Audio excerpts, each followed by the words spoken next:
I'm frequently asked what it takes to become a successful magician in Las Vegas. When I'm asked that, I explain it takes 4 things. Number 1, it takes a deck of cards. I got a deck of cards. Numbers 2, 3, and 4, it takes charm, it takes charisma, and it takes good looks. I got a deck of cards. To be a successful Toastmaster speaker, all you need is a good topic.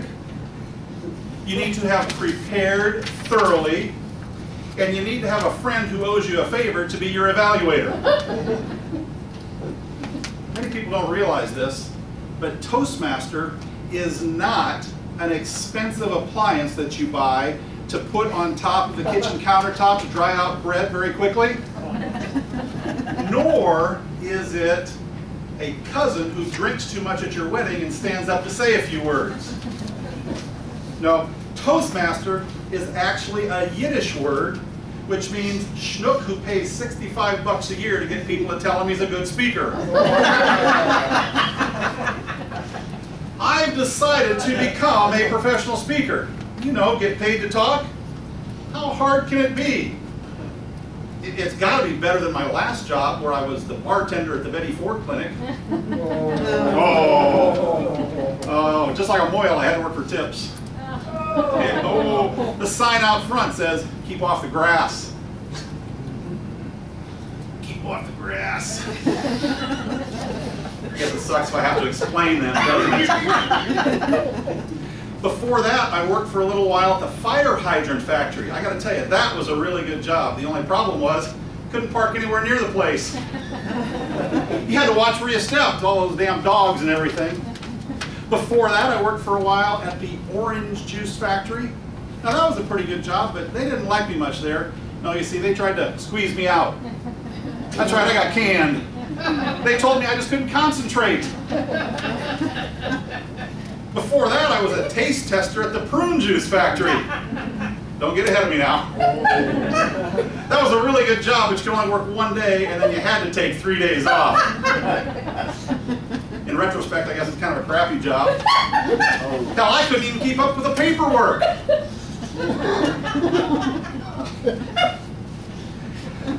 But being a professional speaker is really kind of an entrepreneurial approach to work. You know what I'm talking about. It's a job where you're your own boss. I tried that once before, but after I checked my references, I wouldn't even hire myself. That was probably for the best because I figured I'd probably steal office supplies and then get fired anyway. Well, I tried to become a model once, but yeah, I became. Do you recognize me from my modeling days? The before model for Ultra Slim Fast. You're absolutely right. I'll be honest with you, I'm happy to be here tonight. I am happy to be here tonight because, well, I've been in the hospital, I've been under a doctor's care, but he says this anorexia thing is pretty much behind me now, so just go ahead, get back to work. He says, I'll be just fine. Now, I actually considered becoming a professional magician at one point in time, but frankly, I didn't know if those guys made any money or not. But then I thought it might be a real possibility when I realized my girlfriend, hell, she gives 300 bucks a trick. Again, I guess it really sucks if I have to explain it to you, so I'm just going to let that one go. No, in reality, I am a magician, and I am from Las Vegas, which means when I cut a woman in half, odds makers lay 9 to 5 odds that I won't be able to put her back together again. I did get some exciting news today, though. I signed my first deal ever on the Las Vegas Strip. Is that pretty cool? Yeah. Well, not really on the Las Vegas Strip. I signed it at the city attorney's office. Yeah. And if I stay at least 1,000 feet away from the casinos, they won't prosecute. I do go to a lot of speakers' seminars and training sessions and things like that, however. And at all these seminars, they always tell you that you gotta tell a story. You gotta connect with your audience. Okay, here goes. Last week when I was going to one of these speaker seminars down on Fremont Street at the Golden Nugget Hotel Casino, as I was walking down, seeing all the marvelous people there, walking by the immigrants that I'm sure were 100% legal, handing out advertisements for me to be able to bring a girl directly to my room, I came across a gentleman who kind of looked like Santa Claus in a wheelchair. He had a very welcoming smile, and I was immediately drawn over to him and started a conversation with him. One of the first things he asked me was, "Hey buddy, do you have a fairy grandmother?" I said, "No, I don't have a fairy godmother, but I do have an uncle I'm keeping a pretty close eye on."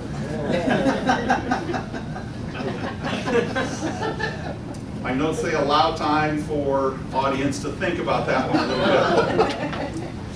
Absolutely. I love going down to Fremont Street. I call that the granola spectacle. We all know what the granola spectacle is, right? It's filled with fruits, nuts, and flakes everywhere. That's exactly what it is. Anyhow, back to the public speaking seminar. I went because I really wanted to become known as an excellent public speaker. It was a great program filled with all sorts of wisdom regarding what it would take to become a fantastic public orator. The most important point that I got from this seminar was one thing I'd like to share with you now, and that is stage time, stage time, stage time. That's right. Then I had an epiphany. At least I got a deck of cards. Madam Toastmaster,